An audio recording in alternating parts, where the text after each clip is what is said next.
Territorio continental ecuatoriano buscando la verdad en la revista de Opinión Democracia. Queremos dar la bienvenida a los siguientes invitados. En estudios, el presidente de la Comisión de Fiscalización de la Asamblea, Fernando Villavicencio, y los juristas académicos, el doctor Arturo Moscoso, director de la Escuela de Relaciones Internacionales de la UID, y el jurista doctor Ismael Quintana, constitucionalista. Les invitamos para hablar de algunos temas de coyuntura, por cierto, a partir del tema que ha sido repetido desde el Ejecutivo y no concretado de una consulta popular, en donde hay ingredientes, por un lado, los temas que se ponen en escena, que no han sido hasta el día de hoy definidos, y por otro, la coyuntura política, cuando una consulta popular se torna política, a veces un termómetro para el gobierno en funciones. Y así han sido los resultados en el pasado de la historia ecuatoriana, al menos desde cuando retornamos a la democracia en el año 1979. Quisiera empezar con el asambleísta Fernando Villavicencio, que fue uno de los que ha insistido, no ahora, no ayer, desde hace meses, desde el año pasado, de ir a una consulta popular. ¿Cuán viable ve esta necesidad a fin de que este esquema que está intocado en la estructura constitucional legal, con todos los límites que establece y candados que establece la propia Constitución, pero ir por lo menos a algunos cambios que requiere el Ecuador? Muy buen día, Fernando Villavicencio. Buen día, Miguel, y a los panelistas del país. He sido partícipe de un río, de una corriente ciudadana y política de este país que exige una profunda reforma política del Estado, que es partidaria de desmontar un Estado autoritario, que es partidaria de avanzar a la profundización de la democracia, que busca el retorno a un Estado normal de derecho y no a un pulpo autoritario, monárquico, como el que nos dejó de herencia el Correato. Puede haber o pueden existir varias versiones de distintos sectores, pero gran parte de la ciudadanía ha sido víctima de este Estado, de un Estado que tiene y que pasa una factura delincuencial a todos los ciudadanos, más allá de las lecturas y las versiones que puedan existir, de avanzar a una nueva constituyente, de avanzar en reformas al interior de la propia Asamblea o de enmiendas constitucionales. Yo creo que hay una buena nueva, no es la octava maravilla. Finalmente, el gobierno del presidente Lasso decidió cumplir un acuerdo de campaña. Este es un acuerdo de campaña, en particular con algunos sectores vinculados a quien habla. En la segunda vuelta, convocar a una consulta popular. Debía hacerlo los primeros 100 días de su mandato. Lastimosamente no lo hizo. He conversado con la Presidencia de la República y la consulta está lista. Yo debo decir a los ciudadanos que he contribuido con varias preguntas que justamente fueron parte de este acuerdo y que entiendo tienen una altísima sensibilidad social y también política. La primera está orientada a transformar la naturaleza de esta Asamblea Nacional, que deshonra lo que debe ser un Congreso, es la expresión más decadente de la política.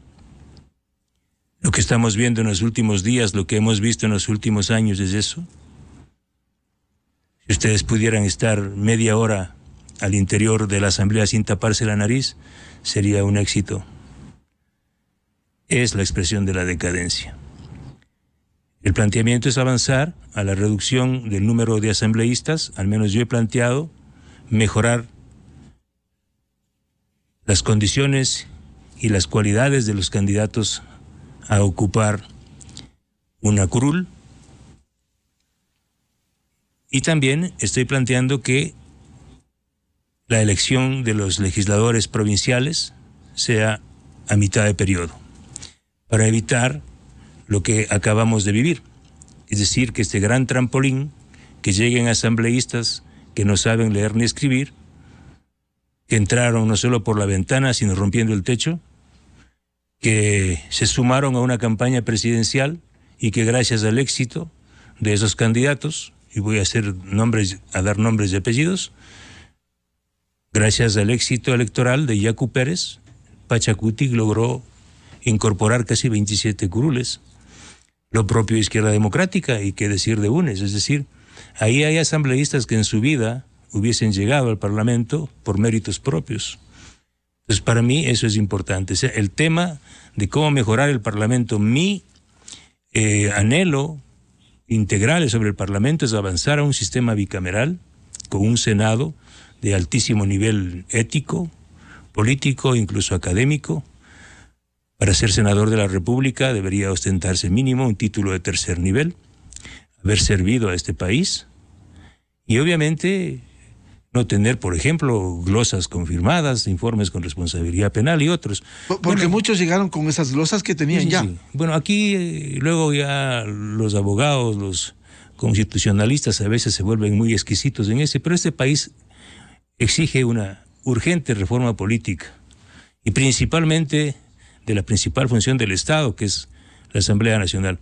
La otra pregunta que hemos compartido con el Ejecutivo y con otros sectores es introducir una enmienda que le permita al Estado ecuatoriano garantizar la extradición de los narcotraficantes a Estados Unidos y a otros países. Esta pregunta es clave. El Estado ecuatoriano es víctima de una guerra no declarada por estructuras criminales, por carteles poderosos que han convertido al Ecuador en un país de exportación de cocaína. El 90% de la droga que sale del país sale por los puertos, principalmente por los puertos de Guayaquil. Por esa razón hay una guerra, reitero, en contra de esta intención, de esta decisión compartida con el gobierno americano de instalar un sistema de escaneo, de escáneres en los puertos y aeropuertos para impedir y controlar la exportación. Estamos hablando de exportación de cocaína. Ecuador es el tercer país del mundo. Todo lo que estamos viviendo, la bulla de las balas, ¿sí?, en las esquinas, los atentados que solo se veían en Medellín, hoy estamos viendo en nuestro país.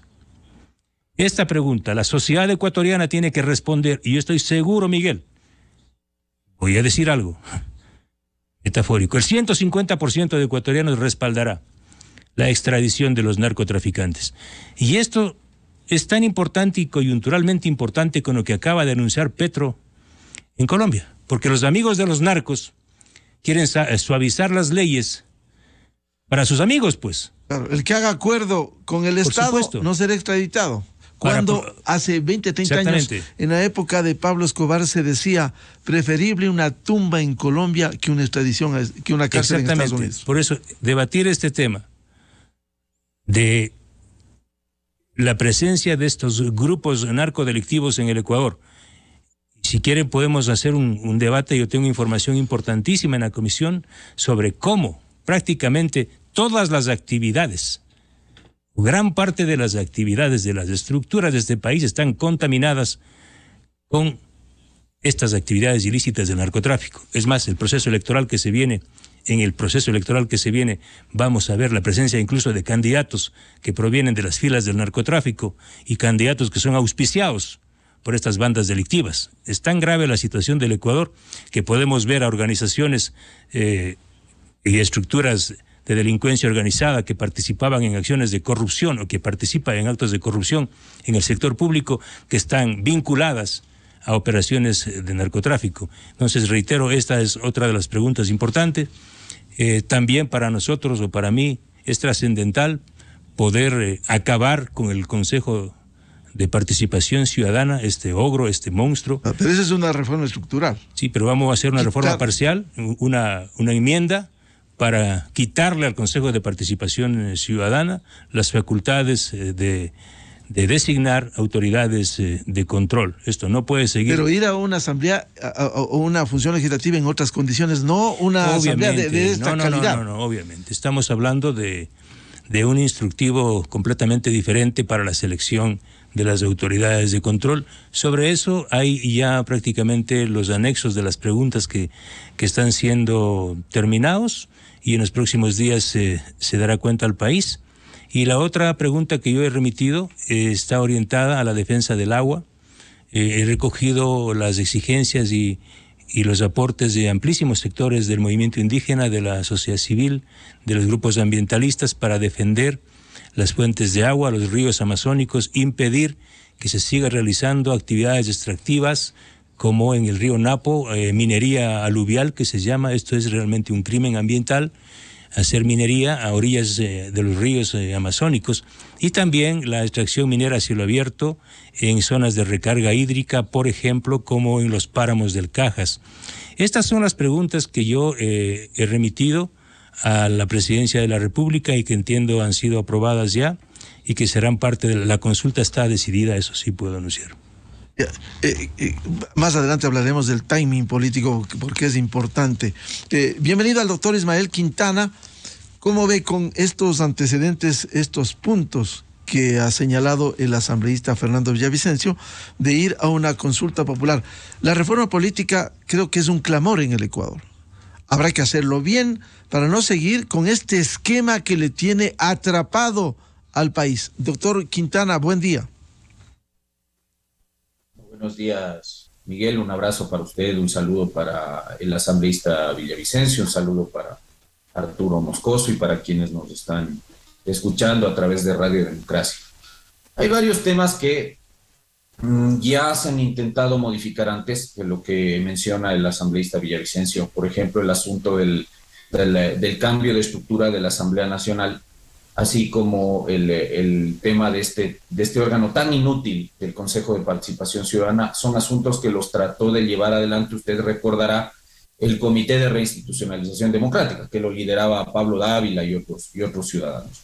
¿Y por qué le digo esto? Porque entonces ya tenemos nosotros también unas líneas generales que ha trazado la Corte Constitucional respecto a la ruta que deberíamos seguir para avanzar en estos temas que en su momento fracasaron también en la Asamblea Nacional anterior. Entonces, la primera dificultad que va a tener el gobierno es realmente concretar la consulta. Estamos frente a un gobierno, lo digo con mucho respeto, pero estamos frente a un gobierno que ha anunciado en no más de, o más bien dicho, en no menos de 4 o 5 ocasiones anteriores que va a llamar a una consulta popular y que finalmente no lo ha concretado. Pues la primera duda que yo tengo es sobre si realmente se va a concretar la consulta y si ese pedido de consulta con las preguntas y los anexos va a llegar a la Corte Constitucional. Lo segundo, ¿qué va a decirle la Corte Constitucional al presidente? Es decir, esto no es nomás de elaborar preguntas de acuerdo a como a mí se me han ocurrido, porque hay un órgano que se llama Corte Constitucional con el que podemos discrepar o coincidir muchas veces, pero que finalmente tiene la competencia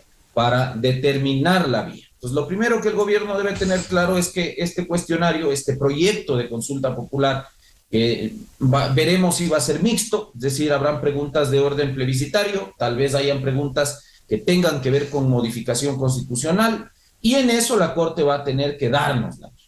Ahora, en el caso de la Asamblea Nacional, si es que la intención es avanzar hacia el retorno de lo que ya tuvimos hasta el año 78, que es el bicameralismo, cuestión con la que yo estoy de acuerdo. Si usted me pregunta a mí particularmente, creo yo que el bicameralismo fue una fórmula de trabajo parlamentario que se acentuó muy bien, con 3 excepciones hasta la Constitución del año 78. Es decir, acá hay gente que cree que volver al bicameralismo sería como empezar a experimentar una suerte de ruta en la Asamblea Nacional. No, hay que abrir un libro de historia, hay que abrir las constituciones anteriores y uno va a saber que la regla general en Ecuador en realidad fue el bicameralismo. El unicameralismo ha sido la excepción y a partir del año 78 es que nosotros adoptamos ya de modo permanente el tema del unicameralismo. Ahora, realmente el cambio de un monocameralismo a un bicameralismo va a mejorar la calidad legislativa. Digamos, estamos seguros de que sin trabajar a la par,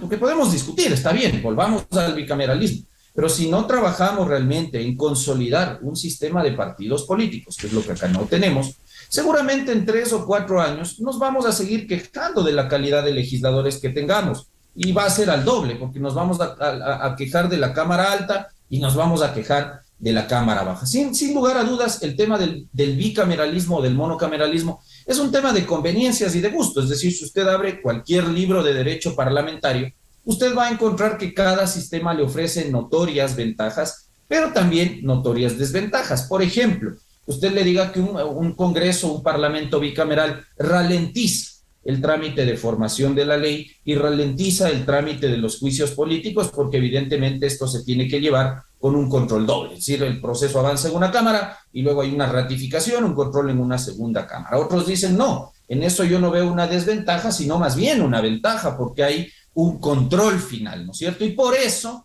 es que cuando usted adopta sistemas bicamerales, usted en los senados al menos establece exigencias o requisitos mucho más fuertes, que es a lo que se refería Fernando Villavicencio, para el acceso a esos cargos. Ahora ahí vamos probablemente a tener un problema en la Corte Constitucional, porque ya la Corte se ha pronunciado sobre el tema de el agravamiento o la exigencia de mayores requisitos para acceso a esta clase de cargos. Y vuelvo al tema del Comité de Reinstitucionalización. Planteó el comité el tema de agravar los requisitos, ¿no es cierto?, exigiendo incrementar la edad, años de experiencia, títulos académicos, porque acá creemos que con maestrías, doctorados o títulos de tercer nivel, el tema en el Parlamento se va a arreglar. Vea, tuvimos 10 años un presidente que tenía ni sé cuántos honoris causa y PhD en economía y los resultados nocivos saltan a la vista. Entonces, pero bueno, acá se cree que los títulos de tercer nivel son garantía de algo, ¿no es cierto? Déjeme decirle que la Corte Constitucional, si es que la intentona va por ahí,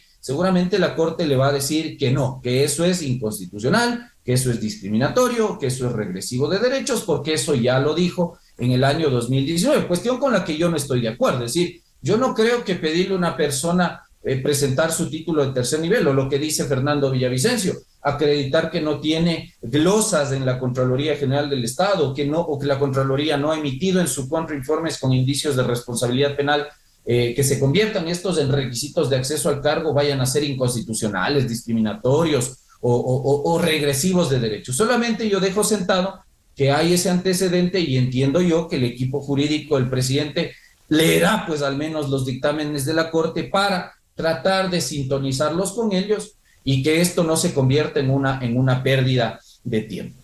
Entonces habrá que ver realmente cuál va a ser ya la propuesta concreta. El retorno a la elección de mitad de periodo es algo que ya lo tuvimos en su momento, era una norma bastante beneficiosa, yo estaría absolutamente de acuerdo, no le veo mayor problema que eso incluso se hiciera, si es que fuese ese solo el tema, mediante enmienda constitucional. No creo que sea necesario hacerlo por la vía tan compleja de la reforma parcial, porque además, evidentemente, una modificación constitucional que tenga que pasar por la reforma obliga a que haya doble debate en la Asamblea Nacional, y todos sabemos que seguramente habrán políticos en la Asamblea Nacional a quienes no les convenga o no les interese esta reforma o este cambio de estructura. De tal manera que la Corte lo que ha dicho es que el cambio de estructura de la Asamblea Nacional impajaritablemente requiere cambio de texto constitucional por la vía de la reforma parcial. Entonces, tal vez ahí habría que ir pensando cómo se va a concretar la propuesta. Lo del Consejo de Participación Ciudadana es un asunto que ya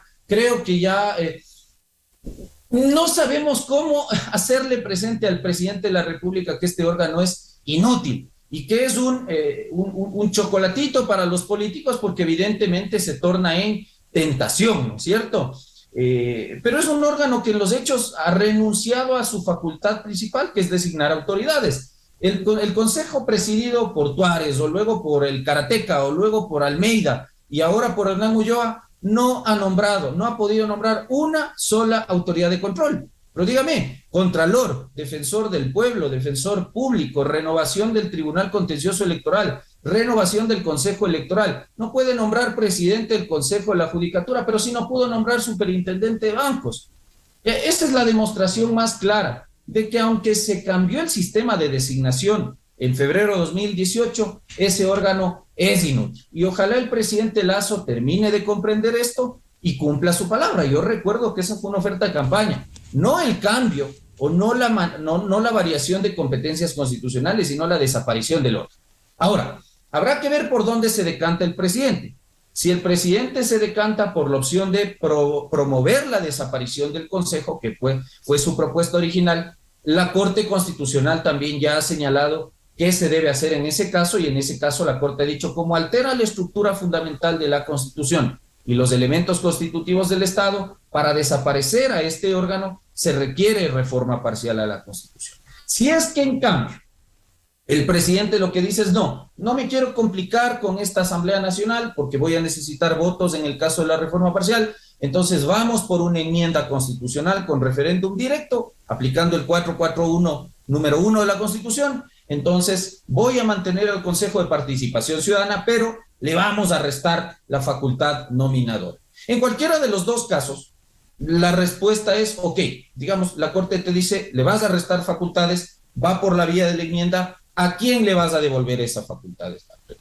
¿Va a retornar a una Asamblea Nacional que está absolutamente cuestionada y venida menos?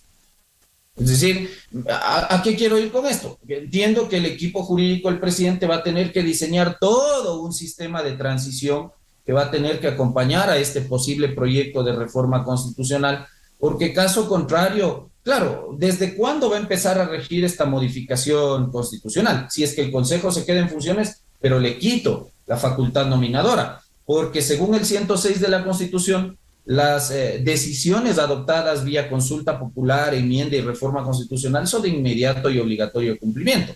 Entonces, ¿desde cuándo va a regir? Es un tema que a mí me hace ruido, porque la pregunta es, ¿qué va a pasar luego de que eventualmente, y ojalá sea así, la gente apruebe que el Consejo deje de nombrar autoridades de control? El tema de la extradición es un asunto que se ha venido discutiendo, no hay mayor novedad. Creo yo que el 79 de la Constitución se podría modificar por la vía de la enmienda constitucional, sería conforme incluso a instrumentos internacionales o a convenciones regionales respecto al tema de extradición, básicamente la de Caracas y la de Montevideo del 81 y del año 33 respectivamente. Es decir, la norma permite que efectivamente los estados puedan oponerse a extraditar a sus nacionales. Por eso es que Correa hizo lo que hizo en 2008, pero también indica que esas normas de orden interno pues no constituyen camisa de fuerza, de tal manera que usted podría hacer excepciones a la regla general de prohibición de extraditar ecuatorianos, o derogar el artículo 79, modificándolo, estableciendo que expresamente se permite la extradición de ecuatorianos. Ahí hay también dos opciones con las cuales el gobierno puede jugar: permitir expresamente lo que ahora la Constitución impide, o tener esa como regla general y colocar excepciones, ¿no es cierto? Por ejemplo, lo que decía el asambleísta Villavicencio, temas de narcotráfico, temas de delincuencia organizada, delincuencia transnacional, incluirlos expresamente en el artículo 79 como una excepción a la regla general, que sería prohibir la extradición de ecuatorianos a territorio extranjero. Y un tema que a mí me queda ahí, a partir de lo que hemos estado viendo con este juicio político al Consejo de la Judicatura, es que vamos a hacer con la función judicial. En diciembre de 2021, el presidente Lasso ofreció reformas constitucionales en materia judicial. Creo yo que es hora de empezar a analizar el rol y el papel que cumple este pernicioso Consejo de la Judicatura. Intégrese por quien se integre, es decir, los consejos de la Judicatura correístas, que en la práctica en nada se están diferenciando de este Consejo de la Judicatura que está en funciones, ¿no? Y no me refiero al tema de la evaluación de 2019, me refiero a estos audios que se han filtrado donde los vocales presionan indebidamente, de modo aparente, a jueces de corte provincial para que se concedan acciones de protección, por ejemplo, en el caso de Guadalupe Llori, o donde un vocal le está diciendo a no sé quién que él va a nombrar 20 jueces y que lo hará a fin de año. Entonces esas cosas hay que cambiar. Entonces, presidente Lasso, la función judicial debe entrar en el paquete de consulta popular, debe entrar en el análisis de posibles modificaciones, principalmente el rol que cumple, insisto, el Consejo de la Judicatura. O lo desaparecemos, porque el Consejo de la Judicatura Ecuador lo tuvo apenas a partir de las reformas constitucionales del año 92, es decir, antes de eso, no es que la función judicial se caía sin Consejo de la Judicatura, como muchos creen, o dejamos un Consejo de la Judicatura, pero un Consejo de la Judicatura que sirva para comprar tóner, computadoras, papel bond, que mucho de eso hace falta en la función judicial, es decir, mejorar administrativamente la función judicial, pero quitarle esta muy peligrosa y arbitraria facultad de gobierno que tiene constitucionalmente hoy este Consejo de la Judicatura y que ha servido para que se presione indebidamente a los jueces. Bien, doy la bienvenida al doctor Arturo Moscoso, académico, analista político. Doctor Moscoso, ¿cómo enfrentar esta consulta popular partiendo de un hecho? hay una demanda, un clamor por una reforma política, también una reforma a la justicia, como bien decía el doctor Ismael Quintana y como ha señalado puntualmente el asambleísta Fernando Villavicencio. Yo quisiera añadir a lo que decía el doctor Ismael Quintana, y le pregunto al doctor Moscoso si se podría, dentro de esta reforma a la justicia, por ejemplo, esclarecer específicamente, hoy está en debate esa terna impresentable que se ha presentado perdón la redundancia, al Consejo de la Judicatura para que haya el delegado titular de la Corte Nacional de Justicia, en donde dice el 179 de la Constitución que deberá presentar el presidente de la Corte Nacional de Justicia. Sin embargo, precisar para que sea un representante de la Corte Nacional y no la terna que pudiera elegir solo el presidente de la Corte Nacional de Justicia. Doctor Moscoso, muy buen día. Buenos días, Miguel. Gracias por la invitación. Un saludo a Fernando, a Ismael y a toda la audiencia del programa. El tema de la consulta es un asunto complejo porque en Ecuador y en Latinoamérica en general las consultas populares se convierten en plebiscitos sobre la popularidad de quien pregunta, más que en una consulta en donde se ponga en discusión los temas que se están preguntando. Y eso es relevante en la medida de que quien pregunta debe tener capital político suficiente como para ganar la consulta, porque perder una consulta implica un golpe que puede debilitar aún más al gobierno. Entonces, ahí viene lo que un poco señalabas del tema del timing político para llevar a cabo la consulta. ¿Qué se puede hacer para que la consulta sea exitosa y gane en las elecciones, ¿no es cierto?, la aprobación a las preguntas? Que esas preguntas sean preguntas relevantes en la medida de que a la ciudadanía les interese. A la ciudadanía le interese sobremanera que eso se apruebe. Presentando las preguntas además como una solución a los problemas de los ecuatorianos. A las que oponerse sea más complicado, a las que hacer oposición, ya tenemos aquí una oposición absolutamente ciega y cuya única intención es bloquear cualquier iniciativa del gobierno y desestabilizar. Entonces le sea más difícil a esa oposición Claro, y lograr, Arturo, si me permite, lograr impunidad, que ese es el sueño que tienen, revisar sentencias. Claro, además, ¿no? Además. Entonces, eso depende mucho del diseño de las preguntas, que sean preguntas fáciles y concretas y que vayan a estos temas que le preocupan a la ciudadanía, que son cuáles: el empleo, la seguridad, el tema del narcotráfico, ¿sí? Entonces, temas que llame a la gente, que convoquen a la gente a apoyar a las preguntas. Porque si esto se convierte en un plebiscito sobre la popularidad del gobierno, dada los niveles de aceptación en este momento, las probabilidades de que pierda son muy altas y va a ser un golpe más a esa justa popularidad, ¿no? Entonces, eso por ese lado. Por el lado de lo que se pretende hacer con la consulta, habrá que analizar bien si es lo relevante, ¿no? ¿Es relevante realmente tener un Senado? ¿Va a cambiar la forma de hacer política? Como bien ha señalado Ismael, el pretender limitar el acceso a cargos públicos en base a títulos es discriminatorio. Y peor en un país en que la mayoría de las personas no tienen títulos, por un lado. Y por el otro lado, en donde a pesar de tener títulos, pueden destrozar un país, como vimos hace poco. Entonces, no hay ahí una factibilidad, creo yo, de llevar eso adelante. El tema de la calidad de la política también pasa por nosotros, porque nosotros también tenemos que hacernos responsables de a quienes elegimos, ¿no? De esas personas, de esa asamblea deplorable, de última que tenemos, está ahí porque fueron elegidos por nosotros, ¿no? No fueron impuestos por nadie. Entonces eso también nos llama a pensar en que hay que hacer una reforma importante en el sistema de partidos para tener partidos de verdad. Ojalá eso esté contemplado también en la consulta. Partidos que sean programáticos, partidos que sean ideológicos, en donde haya obediencia partidaria por parte de los candidatos y de los elegidos para que no haya estos transfugismos, ¿no? Estos asambleístas que no responden a ninguna organización, responden a organizaciones que se han creado ad hoc para darles una candidatura. Entonces, eso también hay que pensarlo bien. Y eso nos lleva a algo también complejo, porque si bien yo soy partidario de la desaparición del Consejo de Participación Ciudadana, siempre lo he sido desde que se empezó, desde que esta Constitución se aprobó. Ese organismo no debía existir, como tampoco deben existir esas dos funciones adicionales que tiene nuestra Constitución. Somos del hazmerreír del constitucionalismo mundial. Ismael sabrá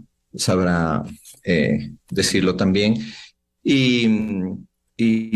Pero dada la calidad de nuestros asambleístas, ¿qué se puede esperar de esta asamblea si es que se le devuelve la facultad nominadora, ¿no? Por ejemplo.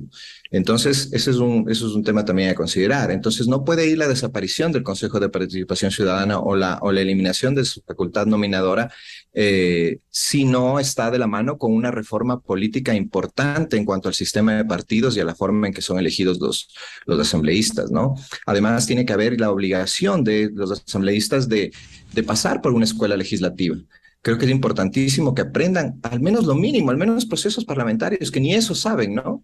Entonces, es importante también que se cumplan estas condiciones, tener un banco de asesores, como es en muchos países europeos, en donde los temas, claro, nadie puede saber de todo, ¿no? Nadie es experto en todos los temas, pero sí se puede contar con un banco de asesores importante antes de tomar leyes que influyan en la ciudadanía o que vayan a tener impacto en la ciudadanía, porque hay que tener eso claro, hay que estudiar bien qué impacto pueden tener las leyes, qué impacto pueden tener las reformas dentro del país, ¿no? Entonces eso también es otro aspecto importante a considerar. Y bueno, finalmente, diseñar las preguntas de esta forma que sea fácil de comprender, que convoquen a la gente a votar a favor de esas preguntas y que la campaña electoral también sea manejada de una forma inteligente para demostrar o para tratar de hacer ver que quien se oponga a la consulta se está oponiendo a los avances del país, ¿no? Y que oponerse a la consulta implica no querer que el país avance, ¿no? Creo que por ahí tiene que ir el tema para poder tener éxito en la consulta en un escenario político tan poco favorable para quien va a preguntar, que es el gobierno, ¿no?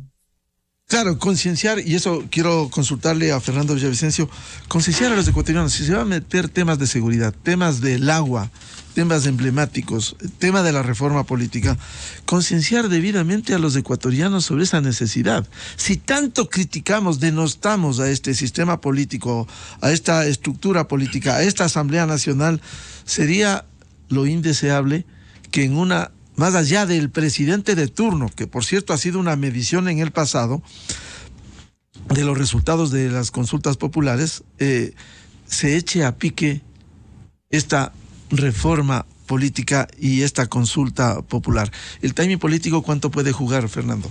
Bueno, primero, Miguel, sí me sonrojo por la tan precisa y dolorosa, y eso duele, expresión del doctor Moscoso. Claro, y a mí me duele ser parte de una asamblea decadente, donde muy pocos legisladores, muy pocos, intentamos honrar el importantísimo cargo que ostentamos. Yo les debo decir a los dos abogados y al país que hago todos los días un gran esfuerzo por diferenciarme de esos ciudadanos impresentables. Y siempre pido ayuda. Yo no soy abogado, pero siempre tengo buenos amigos abogados, ingenieros, economistas.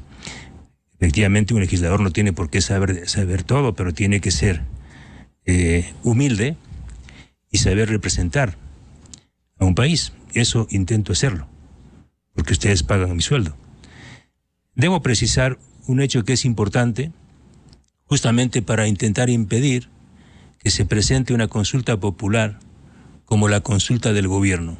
Esta consulta popular solo utiliza el mecanismo, la puerta de entrada, que es la potestad que tiene el Ejecutivo de convocarla. Pero en realidad, de lo que yo conozco y he vivido en este año de presiones al gobierno, para que cumpla con un acuerdo de campaña. Aquí hay distintos sectores ciudadanos, organizaciones, gremios, cámaras de empresarios, organizaciones ambientalistas, que son las que están y estamos presionando al gobierno para que convoque. Y debo ser sincero, y ya se ha dicho aquí en este panel, el gobierno estuvo dormido. Entiendo que esta sea la definitiva, que cumpla. El que no ha cumplido es el gobierno, porque hay una presión y una exigencia de la ciudadanía, de amplios sectores, para llevar adelante esta consulta. También conozco de otras preguntas que no nacen de mi troje, de mi cosecha, pero sé que también se está planteando y se va a plantear, y ya forma parte de toda la estructura que está acá de las preguntas, otras referidas a mejorar la participación o la existencia misma de los partidos y movimientos, porque no logramos nada si no cambiamos, si no provocamos una gran reforma al código orgánico de la democracia para mejorar, para que existan partidos de verdad y no estas carpas que cada tiempo de campaña se organizan. Y también estas empresas electoreras. Empresas electorales. Y vamos a ver en este proceso electoral que se viene, yo tengo información de los peligros, de que el narcotráfico va a ser el actor central de financiamiento de muchas campañas.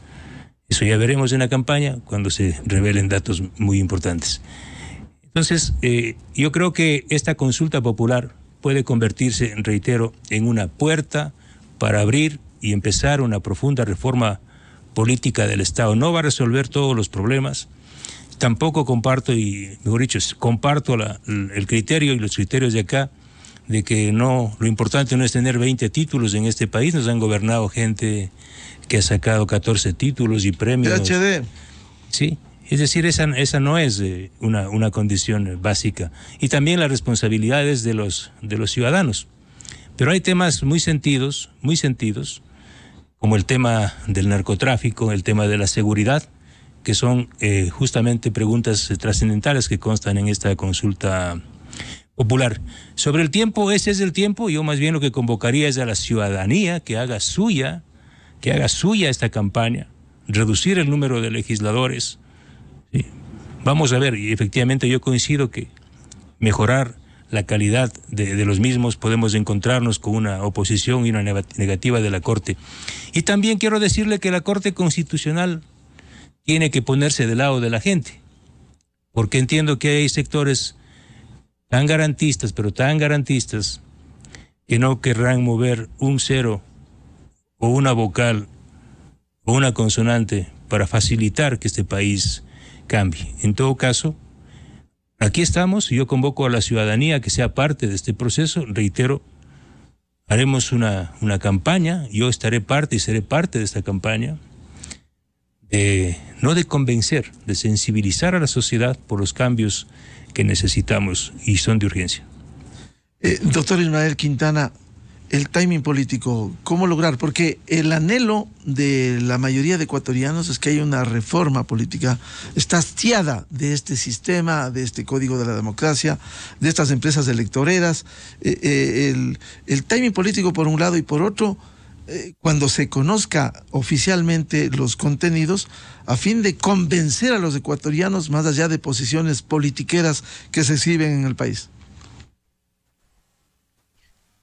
A ver, yo creo que el presidente tuvo oportunidades anteriores mucho más claras para promover la consulta popular en general y cualquier reforma constitucional. Digamos, muchos expertos en análisis político sostienen que, por ejemplo, tras el proceso de vacunación y el primer rechazo de la Asamblea Nacional a la ley de creación de oportunidades, tal vez por ahí venía el mejor momento para que el presidente promueva esta idea. E insisto, creo que lamentablemente la palabra presidencial se ha ido desgastando. De hecho, ayer una muestra más de eso, con ese pedido improcedente además, que le hacen firmar al presidente de la República respecto a esta investigación que abrió la Asamblea tras una denuncia pública que la hizo el propio presidente.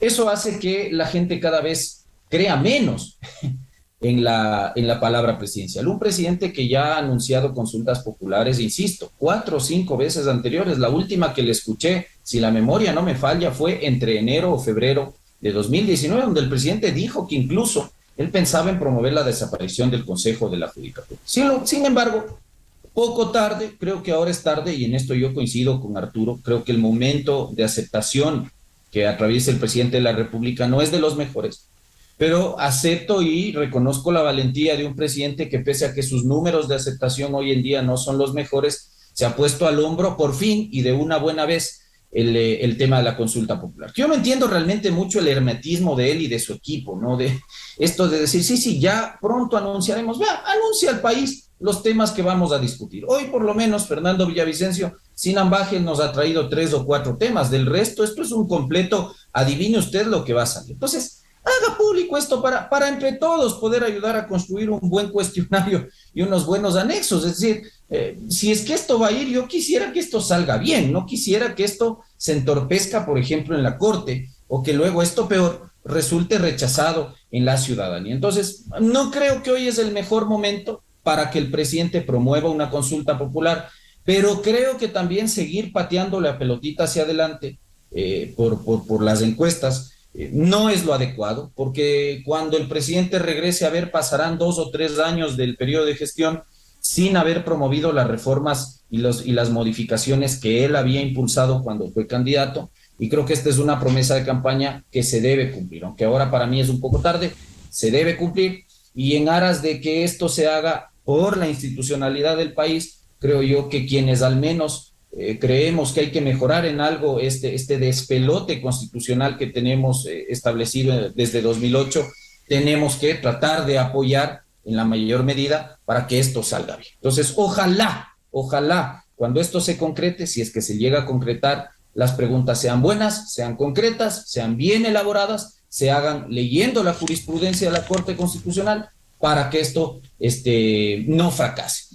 Y que también sean preguntas, como decía Arturo, que le interesen a la ciudadanía. Lo otro, más que convencernos a nosotros los ciudadanos, el primer filtro de convencimiento que hay que pasar es el de la Corte Constitucional. Esto nos puede sonar muy loco, pero el sistema determina que hay un tamizaje previo que lo hace la Corte. Entonces, las preguntas tienen que estar elaboradas primero para convencer a 9 jueces que están en la Corte Constitucional y que necesitan analizar las preguntas y tienen que emitir un dictamen. Sin dictamen de la Corte no hay consulta popular, ni plebiscitos, ni reformas constitucionales, de tal manera que a quien primero tiene que convencer el presidente de la República de que sus preguntas se ajustan a la Constitución son a los miembros de la Corte. En esto, la Corte, sí, en partes tiene razón Fernando Villavicencio cuando dice la Corte debería poner un poquito más los pies sobre la tierra, aterrizar en la realidad y ponerse del lado de la gente. Sí, en eso estamos totalmente de acuerdo, pero la Corte también es guardiana de la supremacía constitucional, de tal manera que la Corte,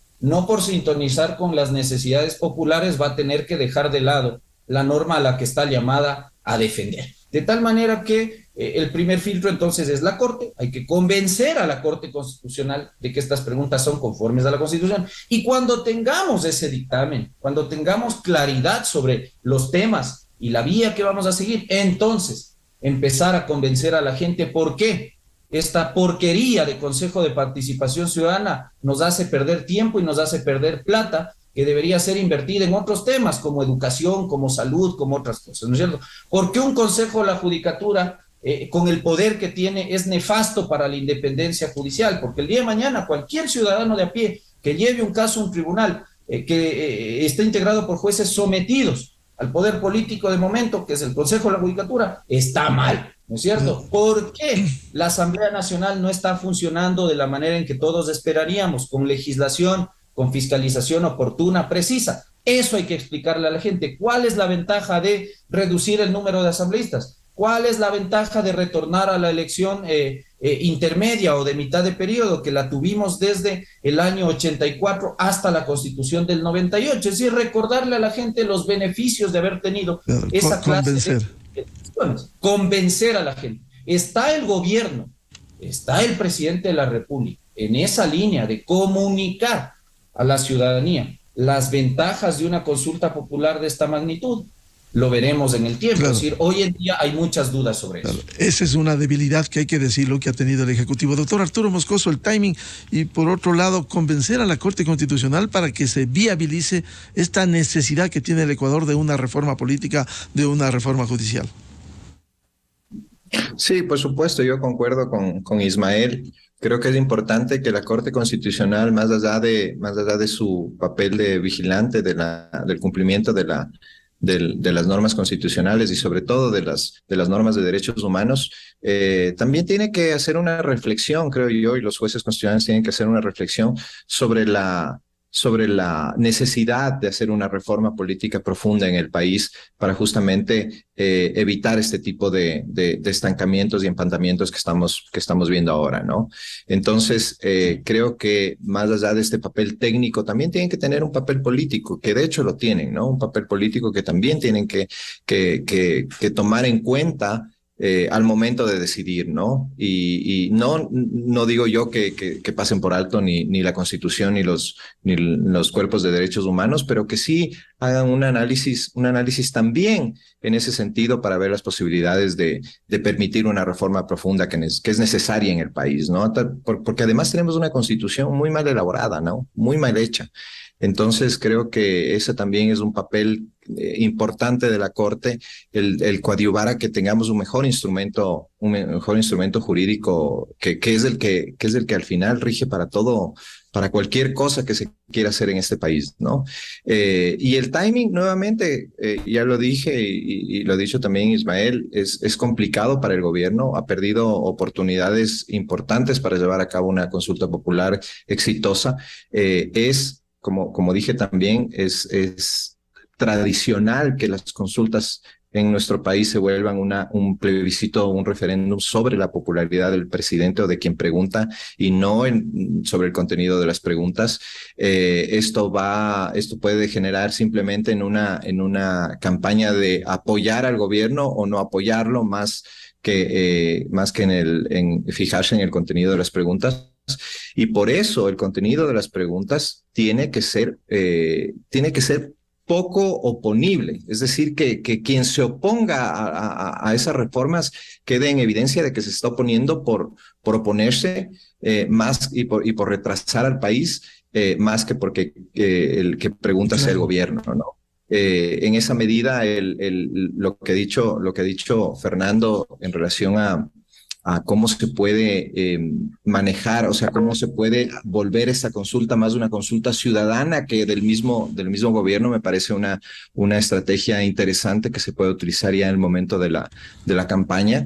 Y el diseño de las preguntas, ¿no? El diseño de las preguntas es importantísimo para que sean preguntas fáciles de comprender, que vayan nuevamente, que ataquen, lo digo nuevamente, a estas necesidades más elementales de la ciudadanía en estos momentos y que pues convoque su apoyo, ¿no? Creo que eso es importantísimo, porque si permitimos que esto se vuelva un plebiscito sobre el gobierno, dada la actual situación precaria de apoyo que tiene el gobierno, es ir a perder, ¿no? Claro, lo más grave que pudiera pasar es que se eche a pique una necesidad que el pueblo pide y que el pueblo se pronuncie en contra. Yo quiero agradecer el aporte. Seguiremos hablando porque queremos conocer ya oficialmente ese contenido que ha anunciado el gobierno de ir a una consulta popular tan necesaria, tan fundamental para hacer cambios, al menos cambios parciales en la estructura de política jurídico del país. Muchas gracias a Fernando Villavicencio, presidente de la Comisión de Fiscalización, y a los doctores Ismael Quintana y el doctor Arturo Moscoso. 8 de la mañana con un minuto. Buscando la verdad en la revista de Opinión Democracia. Vamos a una pausa publicitaria. Tenemos previsto el diálogo con el presidente de la Corte Nacional de Justicia, doctor Iván Saquicela, aquí en Estudios. Miguel Rivadeneira en la revista de Opinión Democracia. Inicio de espacio promocional y publicitario.